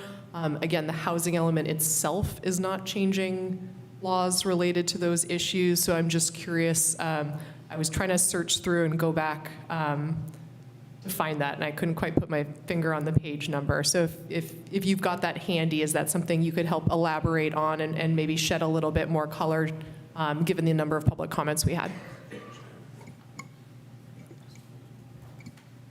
Yes. Okay, is this on? No. Now it's live. Tricked me there. Okay. Yes, so I will add too that there was a TOPA program in the original draft, which we got a lot of feedback on from the housing providers that was not a popular program, and we removed it. There was then pressure to restore it, and the council did vote to add that program back in for the draft that was submitted to the state. So it is in the draft, and the way it's framed is that the city will work collaboratively with tenants, housing providers, and other stakeholders to determine the feasibility of a TOPA program or participation in the TOPA program of an adjoining city. And then there's a brief description, a definition of what that program it would be, and it then basically says that the city could consider a program or explore participation in a program with Berkeley, and that the city would do this by the end of 2025. And that program was not edited in what we're submitting back to the state. So that's where it stands right now. Great. And then just to clarify, when it refers to sort of development of a program and working with folks within the city, would that be a local legislative act, or would that need to be a vote of the people in Albany in order to enact that? I believe that would be a local legislative act. Okay. So just to clarify for all the folks participating, it just means it needs to be effectively put on our work program to talk about more. And that's effectively the extent of the direction that's put in the housing element, is that we're committing by 2025 to conduct a public dialogue on the topic. There's not a commitment or an obligation to enact such a program, but there's a commitment to have a process, to have a conversation around whether this is something we would want to adopt locally or help facilitate. Yes, that's correct. And there's an almost identical program in El Cerrito's housing element. I'll add that as well. Okay, thank you for that clarification. And could I just jump in there on the subject of TOPA? So I think that some of the comments assume certain details of the TOPA program, whereas TOPA is, from what I understand, a very general concept that can be implemented in a number of different ways. For example, I think what a lot of people tonight are objecting to is the mandates for landlords to have to do something, whereas I probably, if there were such a TOPA program, I probably would favor one that had incentives for landlords. If they do such a thing, then they get a financial incentive rather than one, a carrot rather than a stick. So I think it is, as you pointed out, a little bit too early to get to strike down a TOPA program, because there isn't a TOPA program. There is a program to study the feasibility of TOPA in Albany, which I think if we took out, the city council would probably just put back in, because they're the ones who restored it before. So I don't think we need to make any changes, but I do hope that those who came to speak about TOPA will come back during that time. And I do hope that those who came to speak about TOPA will also consider speaking about lots of all the other programs that are in the housing element and everything else that is in the housing element. And I'm trying to wrap my head around why there's such this focus on TOPA, since it isn't even anything yet. So. Okay. Commissioner Waddy, no further comments? Oh, sure. So that was my only question that I just wanted to kind of clarify and put out there. But otherwise, I'll just say at 10,000 feet, I feel like tonight is really sort of the icing on the cake. The substance we've really dug into topic by topic over the course of the last 2 years. And I just want to, first and foremost, thank you, Barry. I think you've handled this incredibly well. It's been really clear for us to walk through all of the different topics, have focused conversations where we don't get too distracted all over the map. And I feel like we really got into the meat of our comments and our recommendations during each of those working sessions that we had at the commission. There are Yeah, I would say in general, particularly the things that I tend to focus on are things around, the residential zoning standards, and really sort of the meat and potatoes of us implementing the rules. What are the rules and what are the rules and what are the processes for people to build housing? That's also just my area of expertise, so I tend to focus on those things. And I think we've done a really good job at looking at ways to really strike balances for Albany that work for Albany while accommodating the state housing laws that we're obligated to do. San Pablo Avenue was a really big push in terms of capacity building. It's in the housing element that we need to similarly focus on Solano Avenue. It sounds like there's some sort of regurgitated sites that we won't be able to, slow down those processes, which I think is a good thing. But to have a more strategic conversation on Solano Avenue, I think seems to be like one of the next big things to focus on. But I think there are also a lot of smaller things that are suggested as action items in the housing element around residential zoning standards that I think sometimes it's easy to gloss over, but I do think are meaningful. Things like reducing minimum lot areas down to 2,500 square feet. To me, it's a really gentle way of adding density in a city like Albany. We have a lot of 25 by 100 lots in Albany, but we also have a lot of 50 by 100 lots in Albany. And being able to, potentially have that be an opportunity when there's an underutilized lot to have a subdivision and build a house next door, or leveraging SB9 to be able to turn that into 2 duplexes that just fit right on in with the rest of the residential neighborhoods in Albany. I think looking at ways that those things seem to be like little wins to me, and little ways where it doesn't completely dramatically change the character of Albany, but it's a way that we kind of add contextual density in a meaningful way. And then again, really focusing also on Solano and San Pablo. I do think Solano, it's important for us to all reiterate as we're looking at, furthering fair housing principles. Solano I think everyone is really comfortable with San Pablo. I think when we get into Solano Avenue, there's going to be a lot more discomfort and looking at increasing heights and increasing density capacity. I think it's always been seen as a little taboo to increase heights and density on Solano. And I think this is really our introduction to, we are going to have those uncomfortable conversations, and we are required by the state to look at ways to increase density capacity on Solano. And so look forward to those conversations. I'm sure the room will probably be even more full than it is tonight when we have those conversations. But I think we have the right objectives in the plan. And again, this is a recipe book. This doesn't actually make anything. So this is giving us, I think, a really good roadmap for the really substantive conversations that are to come over the next several years. But I don't have any substantial comments. My one minor-ish technical question was around state density bonus on the governmental constraint side. And I didn't see it when reading through the actions again just now, but my understanding is that currently density bonus projects both come here and go to council for ultimate approval.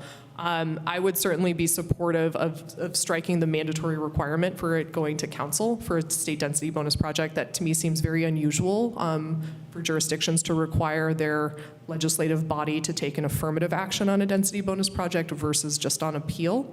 So that seems to be a way, especially given that density bonus projects are likely the way that we will see a volume of housing production come through, that getting rid of 50% of our discretionary hearings is probably a fairly significant removal of a governmental constraint. So I would encourage that we consider adding that in as an action item. And with that, I would be supportive of once everyone else gets to speak, I would be supportive of making a motion to recommend approval to council. Thank you. Can you just clarify the last thing you said? So you're in favor of keeping our discretionary oversight of density bonus projects. Is that correct? I was just taking the first step of saying we should certainly get rid of it at council. I would be open to a larger conversation, but I think it's not unusual for density bonus projects to go to a planning commission. I think it is quite unusual for a density bonus project to, as of right, have to go, or sort of as a matter of course, have to go to a legislative body for approval. Okay. So to me, that seems we're out of step with a lot of jurisdictions, and so removing that step would at least put us in the bucket of sort of normal level of hearing for a density bonus project. Appreciate the comment. More comments? Sure. Moment? I can go next.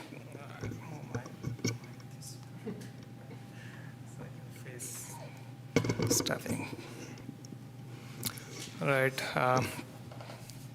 Thank you so much for all the efforts you have done so far. I think in my experience, this was kind of an unprecedented planning exercise in the history of Albany, I think, in which you did a great concerted efforts to plan this housing element update in tandem with the specific plan for San Pablo Avenue, and you very strategically and in a timely manner executed that in a very thorough way, and you develop great policies and programs which are really progressive and are going to be really impactful for the housing production in the city. And I'm really look forward to discussing most of them in the near future and working out the details of that in coordination with all concerned parties. I really thank you for preparing this detailed response to the HCD comments.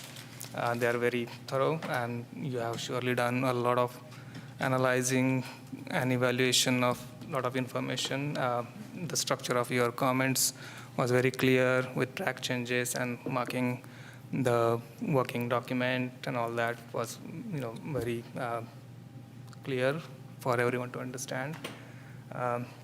I agree with most of your I would limit my comments to the responses that you have prepared for the HCD comments, and the changes that you have suggested for various programs in response to the comments.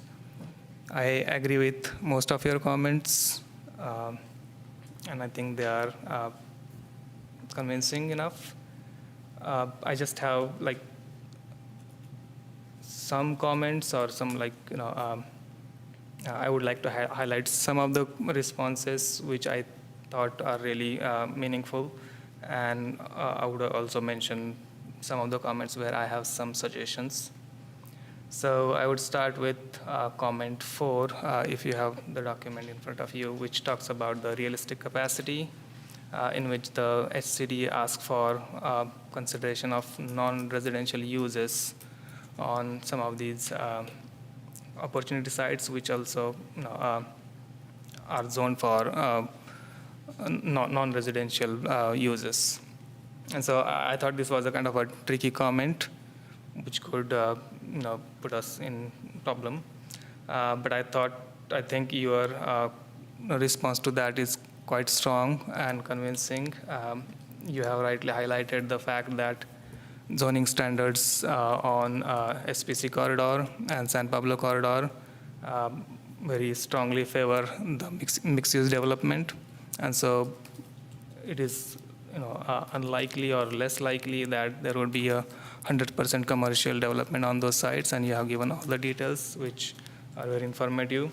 I would just recommend adding one more detail, which I think you did not include in your response, is that if these properties are developed 100% commercial only, then the FAR allowed is maximum 0.95, which is literally almost 1/4 or 1/5 of the actual permitted FAR, which is, I think, not really a great incentive for developers to go for 100% commercial development. And similarly, your response to comments 5 and 6 regarding the use of non-vacant sites was also difficult, but I think you handled it well. In that response, I would recommend you highlighting the fact that all these developments would be infill developments, which inherently are more sustainable and also help contribute to AFFH. And then your response to comment 8 about small sites is also important. I think the simplified process for lot merger, as described in program 2E, is a good idea, and I support it. However, I think the expedited and incentivized lot consolidation process should be allowed only for mixed-use development and not for commercial only. So then that would make your response more stronger. And the likelihood of 100% commercial on these properties is less in current situation, but things change in future. So it is, I think, better to be safe about that. In your response to comment 16, it was about commitments, I think, and I agree with most of the program changes that you have suggested there to make the programs more concrete in terms of stronger commitment and metrics and timelines and all that. So I agree with most of those changes, specifically on program 3B, where we are talking about ADA compliance. I think it would be useful if you, when you work with the developers and builders through incentives for these accessible units, it would be great if you can combine the ADA compliance with inclusionary housing. So in that way, accessibility and the affordability both could be achieved together in private developments. Regarding programs 5C and 5D, about which we got lots of comments, I agree with the city's plan for evaluation of the current programs for rent review and tenant protection, and to take action based on the findings. I personally did not find anything unreasonable or anything unfair to any party in the current draft. And when it's time, we can surely have a robust discussion on the pros and cons of these programs, and we can hear concerns of all parties and then take a decision. And then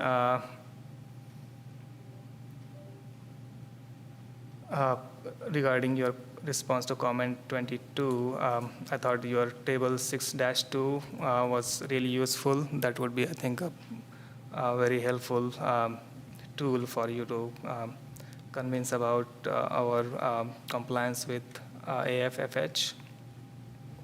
And then comment 24, quantified objectives. I agree with the changes to the program. Only one program that kind of stands out is program 3G, where we are targeting to add 50% of Section 8 voucher recipients. Currently we have 12, and we are targeting to get 18, which is really small number. But I understand, like, when you describe that in the report, that there is a huge competition. Like, there are only 10 open cases every month, and the pool is what, 1 million people. So I understand there is really stiff competition for that, and there is always a scarcity of funds to support these kind of programs. And then lastly, in response to your comment 25, I really like that new program that you added, 5H, which is about the inclusive outreach. The idea of tenant survey and town hall meeting is really a great tool, and it would be really helpful in understanding the impact of current programs and also need for the new or improved programs. I think we should make it more frequent if it's possible.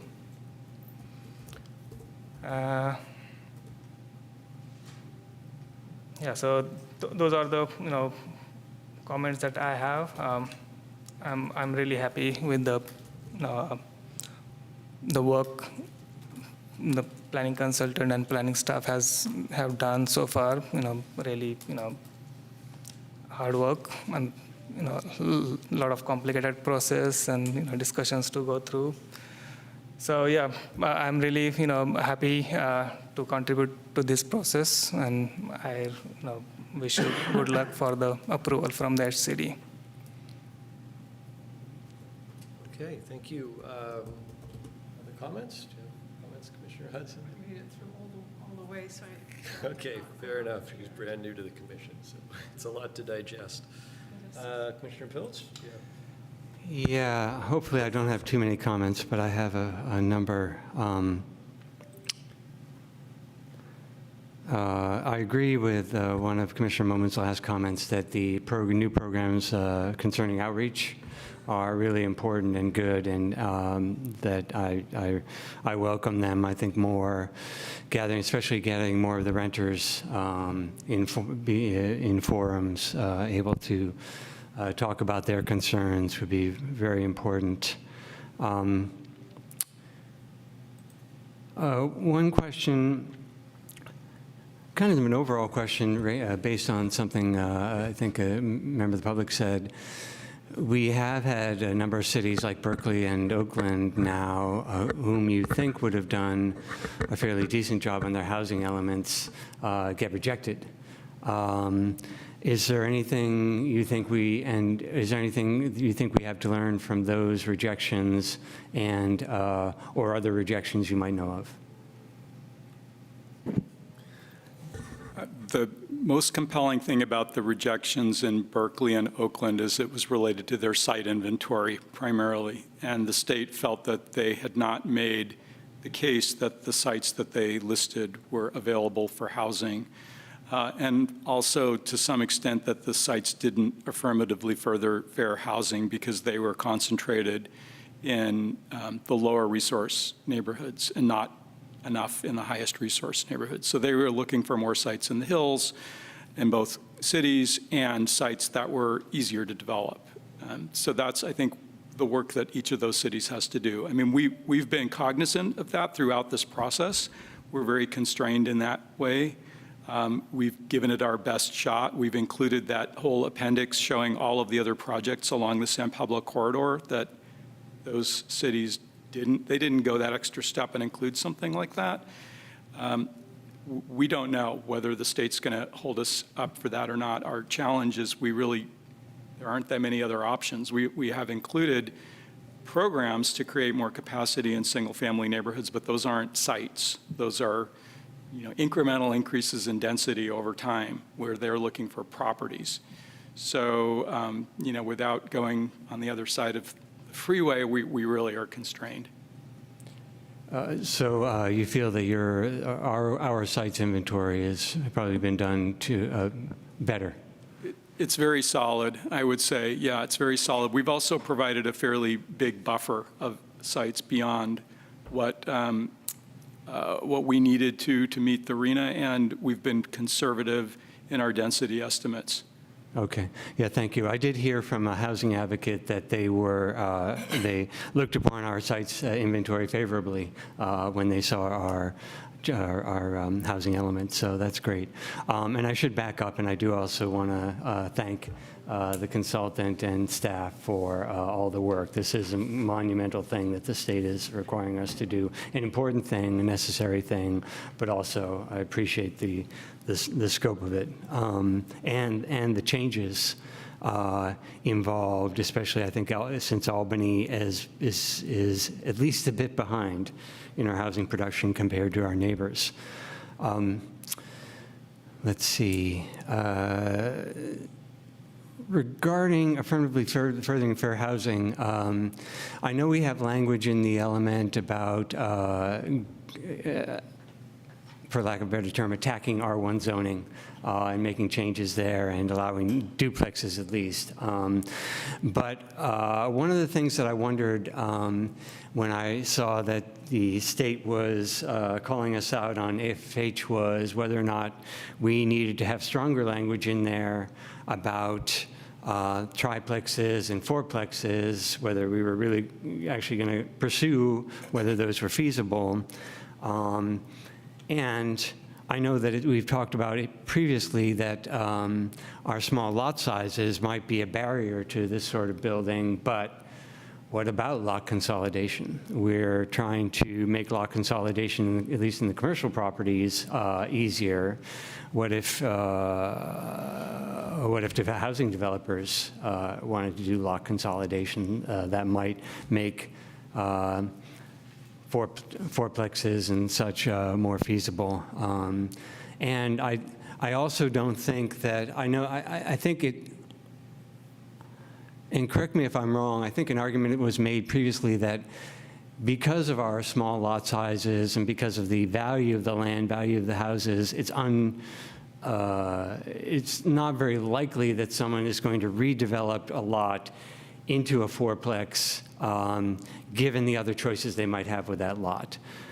But it's possible. So I don't think because it's unlikely, we should rule it out. We should, I think that we ought to consider even stronger language about having triplexes and fourplexes by right on certain lots in Albany.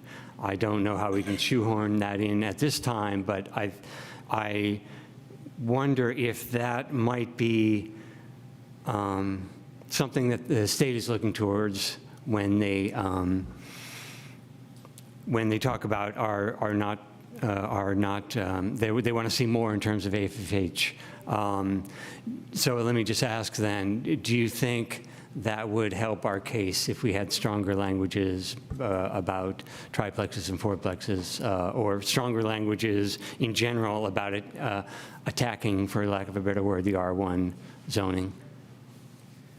Well, I think we've gone in the policy on or the program on the R1. We've said we would look at multiple unit buildings without specifying triplex and fourplex. We certainly could include triplex and fourplex explicitly in that program. It wouldn't hurt.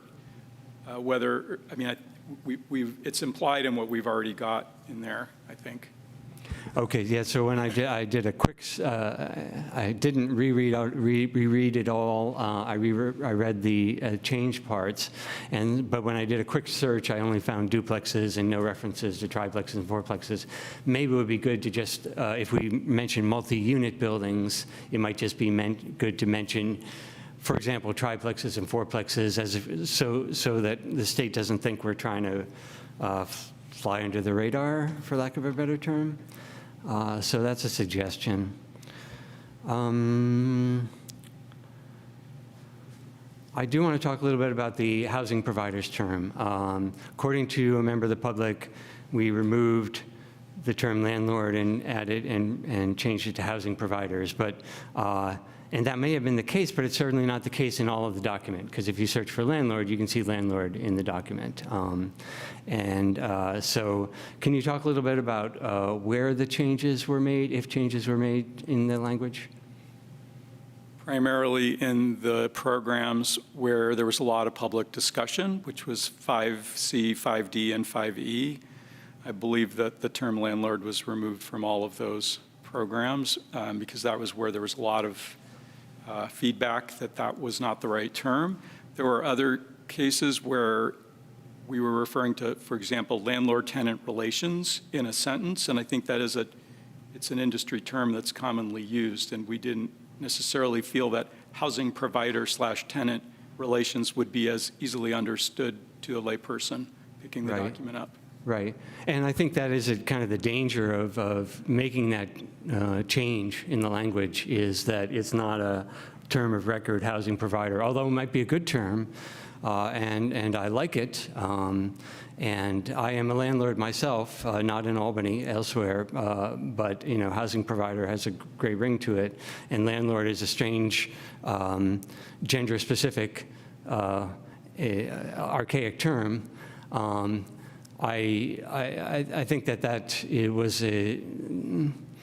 perhaps a problematic change to make, although I'm not sure I'd say that was we should change it at this time. But it seemed like, Director, you wanted to make a comment about that, or no? Oh, okay. All right, so there is still language about landlords, and landlords the term landlord does exist in state legislative language.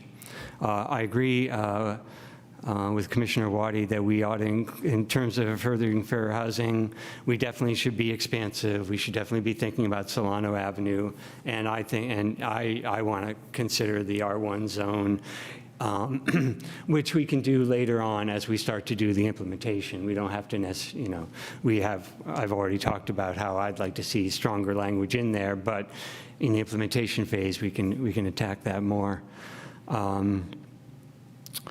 And that also speaks to one of Mr. Martin's comments about, I've always been concerned that we say, we are providing a lot of housing along San Pablo Avenue, which makes sense. It's a housing corridor. It has underutilized land, but, sorry, it's a transportation corridor. It has underutilized land, but so does Solano. Let's see.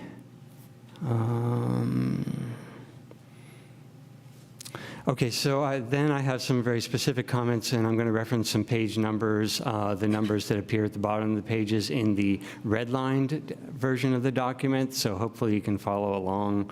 The first one is on 337 of the red. This is, again, the redlined document, housing document, where the changes are spelled out. Oops, where'd it go? And just a minor nit, it talks about campers along the BART tracks, which didn't make sense to me because our BART tracks are all elevated in Albany. So I just wondered, and I just, you might want to think about being more specific there, or that just struck me as, they can't be on the elevated section, obviously, so what do you mean by actually along the BART tracks? Minor nit. Then the next one, oops, was on 410, page 410. Darn it. Why am I?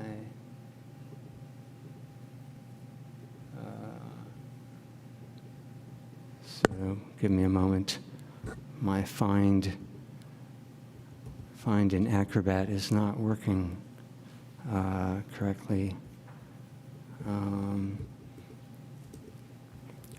on.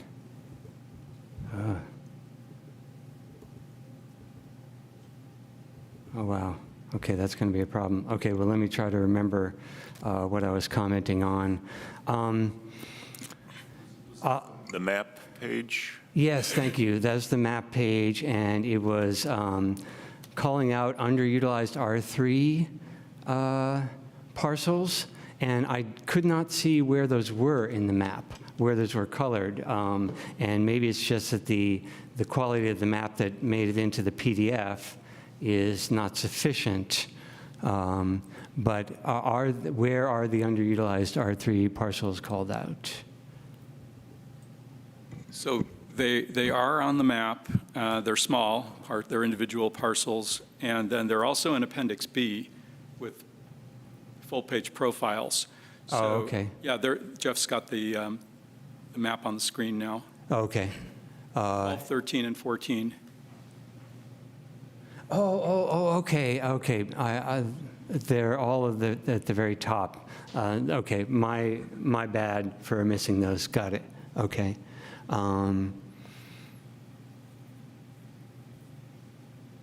Oh, that's interesting that those would be the only ones called out as underutilized R3 parcels.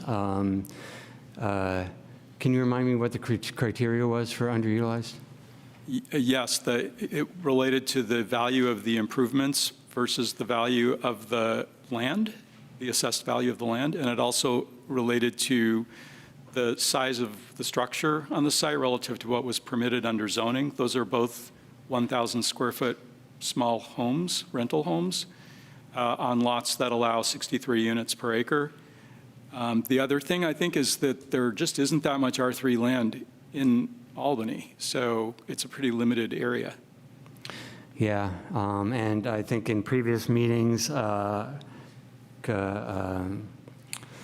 McLeod has talked about, looking at why R2 and R3 are such small zones and whether we should expand them or raise the zoning in those zones. But anyway, that's not something I specifically wanted to comment or make changes about. Looking at page 6-7 now. And I can probably not comment on all the pages where I saw this, but so as Commissioner Moman mentioned, you did put more specificity in a lot of these programs about how we're going to implement them. But I think that I did hear a comment from the public about, or more details about what was going to be, what the implementation meant. But I think a member of the public had a good comment about, how are we going to do them? And I also have a comment about the specific numbers. So on page 6-7, Program 1D, it talks about the objective of assisting at least 20 Albany households. So I'd say, where does that number 20 come from? And can you speak to that number and maybe some of the other numbers that you came up with when you got into more details about the implementation? Yeah, that particular example where the 20 came from, the county does about 200 per year of the minor home rehab loans. And we prorated the amount that Albany would get based on its population or based on its number of housing units relative to the county as a whole, and it was 20. Oh, okay. Okay, that's great. That's good to know. Okay, so then some of the other numbers that I see are likely also based in some metric or some calculation. For example, let me see if what else I called out.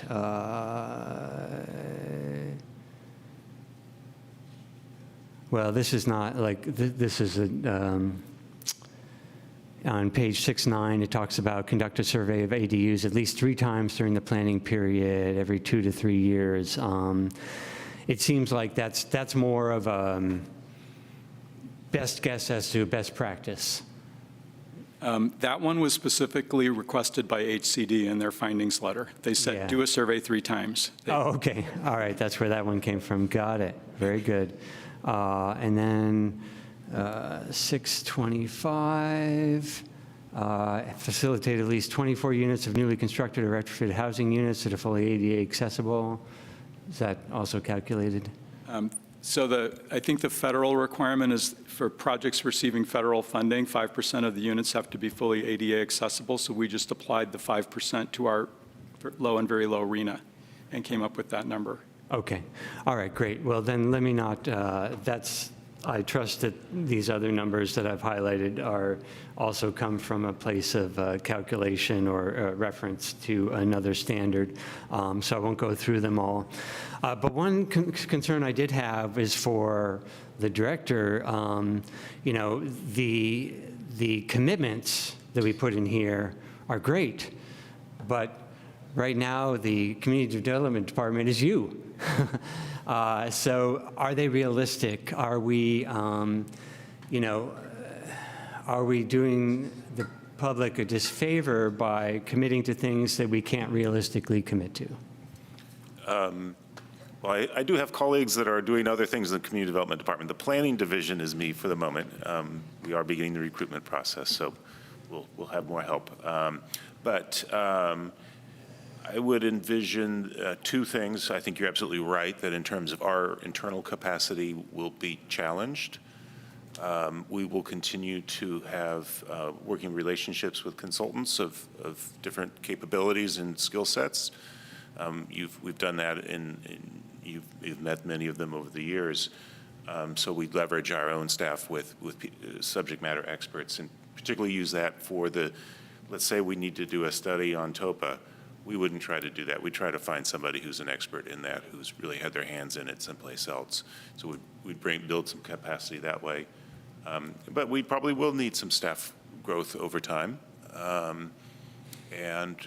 We do hope to get back to full capacity in the coming months with the right people.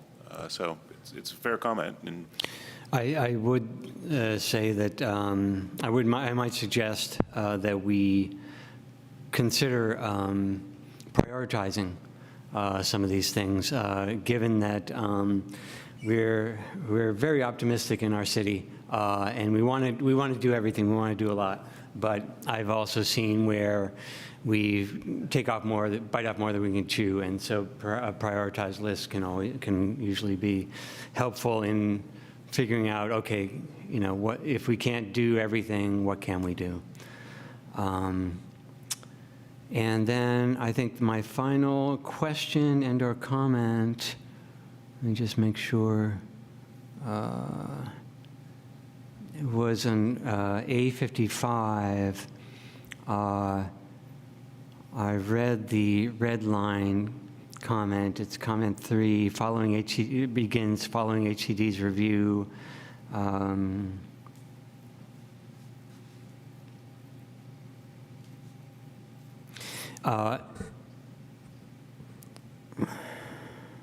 Okay, so yeah, this goes back to, I guess, previous comments. Are we confident that we have answered the AFFH concerns from the state at this point?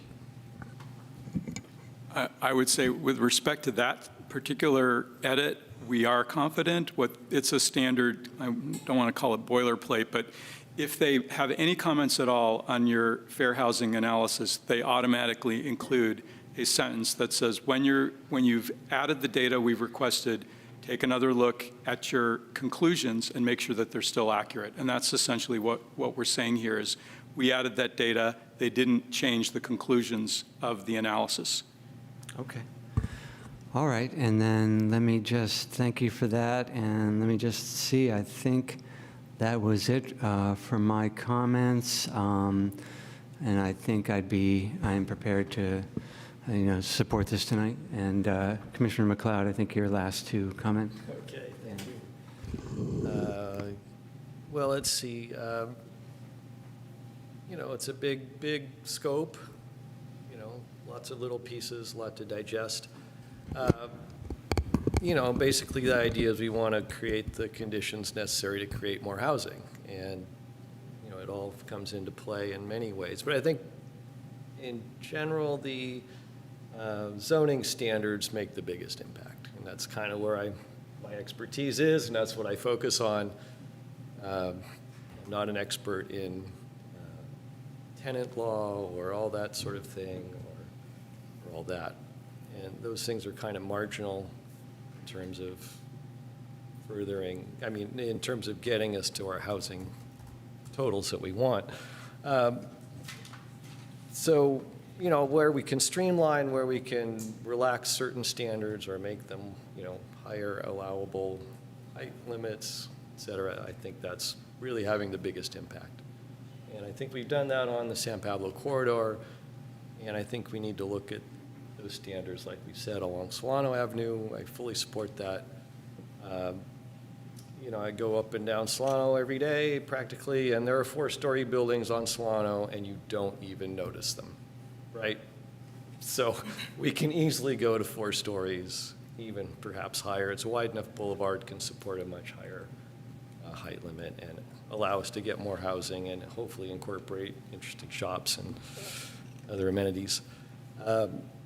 And I would agree with Commissioner Waddy's suggestion to eliminate the council requirement for review of state density bonus law projects. That gives us one more hearing at this body where it's probably a little more meaningful to engage with the applicants, streamlining the process a little bit. Mostly the council approvals have been kind of pro forma. Once it gets there are no more changes. They really don't have a chance at that point to make any more changes because the meeting limit's up. We're pretty darn close to it. So it's almost not necessary. I go back to, let's look at land use changes. The EIR, the draft EIR says no land use changes, but then we do have program 4B, evaluate potential R2 zoning district changes, perhaps rezone. So if we do that, that would not be covered by our draft EIR. I'm assuming you would have to present another EIR for that sort of thing or any other zoning land use map changes. Is that what we're saying? I don't think we know enough about the outcome of that analysis to say what level of environmental review would be required. Okay, fair enough. It's like a bridge we'll cross when we get to the point when we have some more concrete suggestions kind of thing. Okay.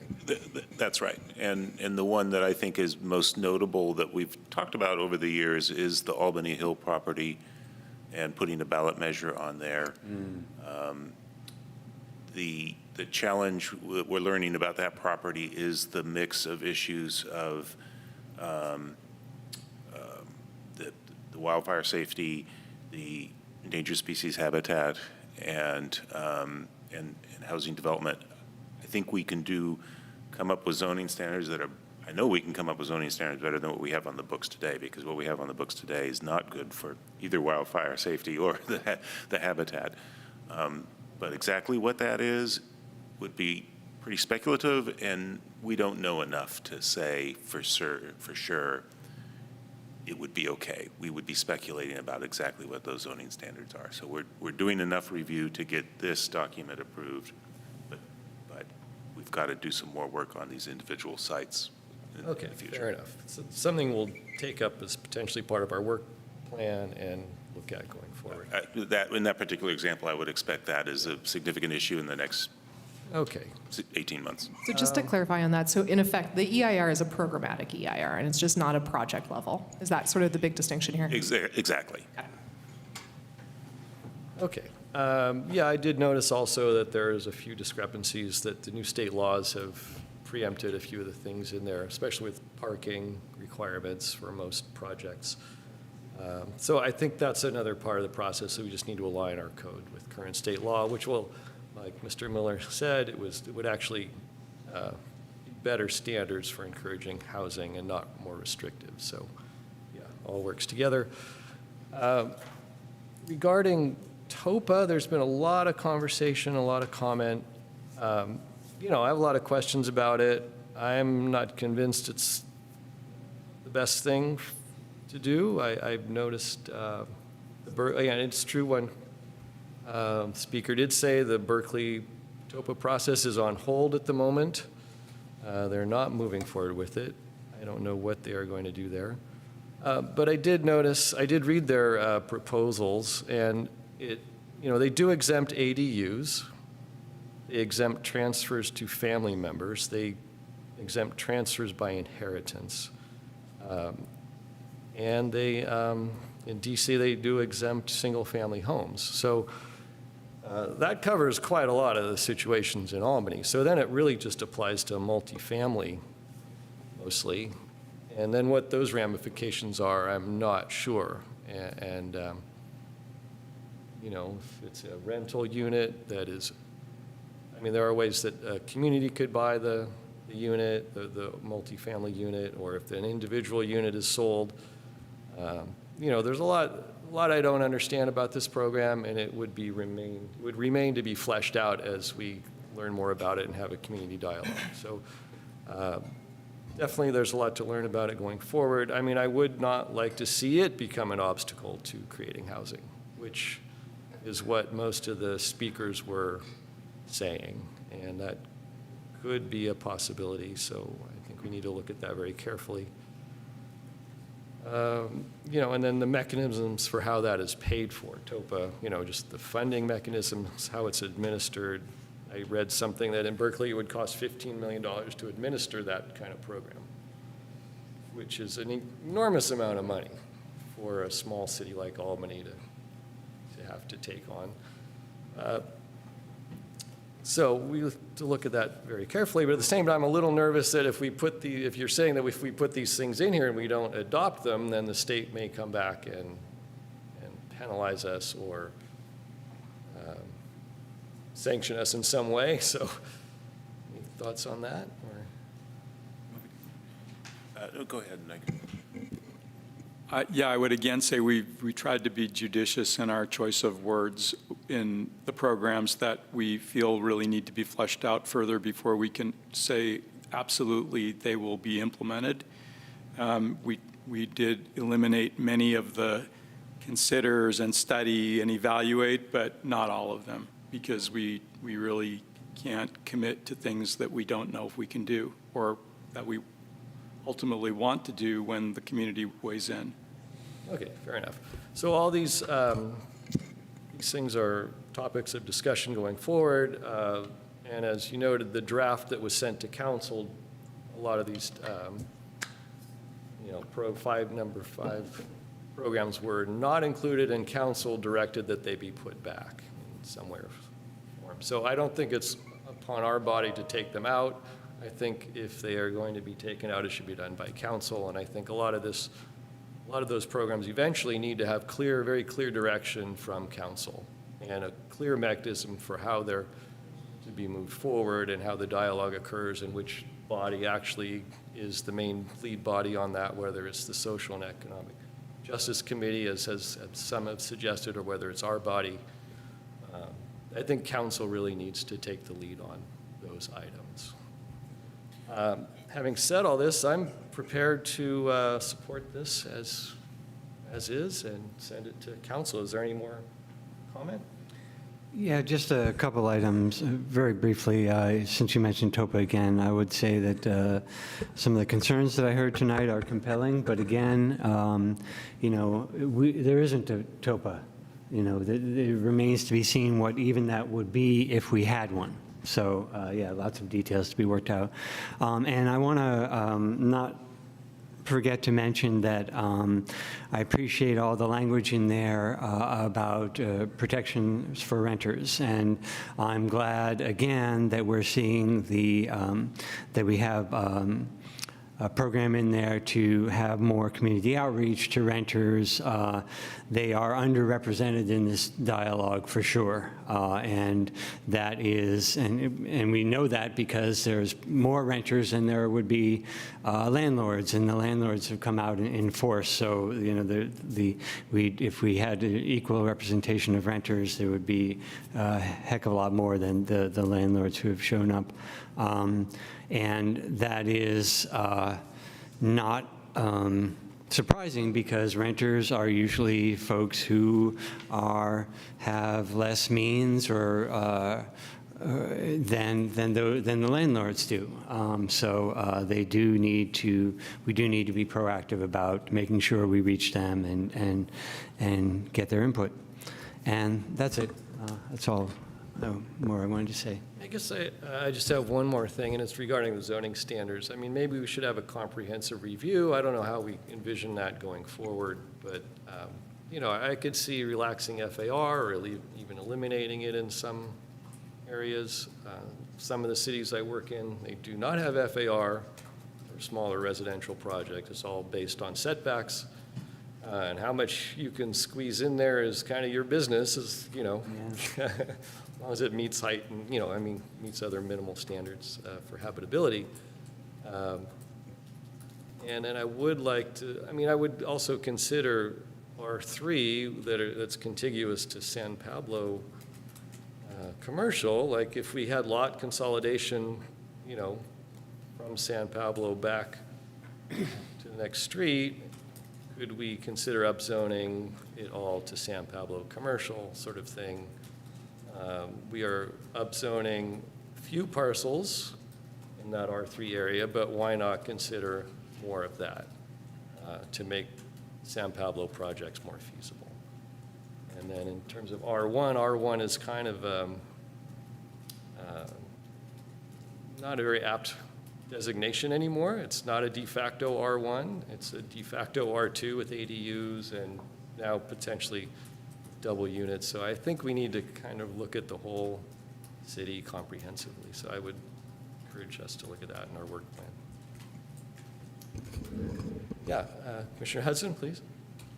Hi, I just wanted to have a clarification. I've only made it through 4 chapters, but nevertheless, I made some notes. On 4-12, there was a mark that said anything less than 2,500 square feet is below the conforming lot size of a single-family house or home. But later on 4-13 at 910 Adams, there's on a 2,500 square foot capacity for 2 units. So it didn't seem to jibe with that. Can you explain, please? Go ahead. Yeah, the 910 Adams is in a different zoning district that has different standards. So you can put additional units on a 2,500 square foot lot in the R2 zoning district, whereas in R1 you can't.